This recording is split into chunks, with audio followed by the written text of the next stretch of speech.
New sponsor by Lords furniture জগতের এক উজ্জ্বল নাম। নিজেদের ঘরকে সুন্দর আসবাব দিয়ে সাজাতে আজই আসুন আমাদের প্রতিষ্ঠানে। বন্ধ রায়পুর চা বাগানে দুস্থ পরিবারের পাশে দাঁড়ানোর জন্য এবার উদ্যোগী হলেন জলপাইগুড়ি জেলা স্কুলের 8 ছাত্রের 8 মা।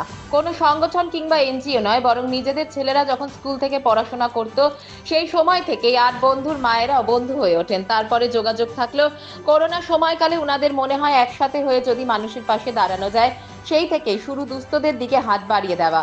রবিবার স্বামী বিবেকানন্দের জন্মদিনেই 8 জন মিলে চলে যান বন্ধ রায়পুর চা বাগানে। সেখানে গিয়ে প্রায় 150 জন দুস্থ পরিবারকে নিজেদের উপার্জন থেকে তারা দেন চাল, ডাল, রেশনের বিভিন্ন সামগ্রী সহ ড্রাই ফ্রুটস এবং শিশুদের চকলেট। এছাড়াও বয়স্ক মানুষদের মধ্যে কম্বল বিতরণ করেন তারা।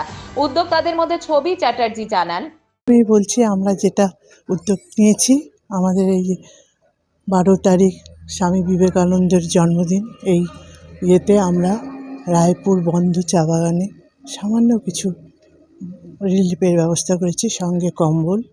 আর আমাদের পরিচয়টা দিয়ে নিচ্ছি, আমরা জলপাইগুড়ি জেলা স্কুলের 8 ছাত্রের মা মিলে এটা করেছি। এইতে আমাদের জলপাইগুড়ি জেলা স্কুলে আমাদের ছেলেরাও আমাদের সাথে সাহায্য করেছে।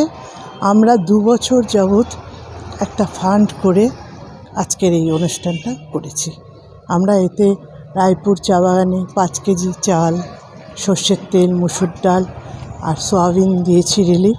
এছাড়া আমরা 56টা কম্বল দিয়েছি। আর ছোট বাচ্চাদের জন্য আমরা প্রত্যেকটা সবার জন্যে বিস্কুটের প্যাকেট, চকলেট আর কমলা লেবু রেখেছিলাম। আমরা আজকে এটা দিতে পেরে আমাদের নিজেদের খুব ভালো লাগছে। ভবিষ্যতে আমরা কিছু আরও করব এটা আশা রাখি। যদিও আমরা এর আগেও যেহেতু টাকা রেখেছিলাম এরকম, আমরা নিজেরা হাতে ধরে দিতে পারিনি। আমরা করোনা পিরিয়ডে অর্থাৎ 2020-তে আমরা রেড ভলেন্টিয়ার্স এবং গ্রিন জলপাইগুড়ির হাতে টাকা তুলে দিয়েছিলাম। তাতে আমাদের নিজেকে ভালো লেগেছে। আমরা এমনি তো ওভাবে হাতে সেই সময় দিতে পারিনি, আমরা টাকা ওনাদের হাতেই তুলে দিয়েছিলাম। তাদের ইচ্ছে সবাই সব কিছু করে, আমরা তো কোনো এনজিওর সাথে যুক্ত নয় বা কিছু নয়। আমরা 8 ছেলের মা, আমরা এইভাবেই আমরা 8 জন মহিলা মিলে এই কাজটা করেছি। এটা আমাদের ভালো লাগলো।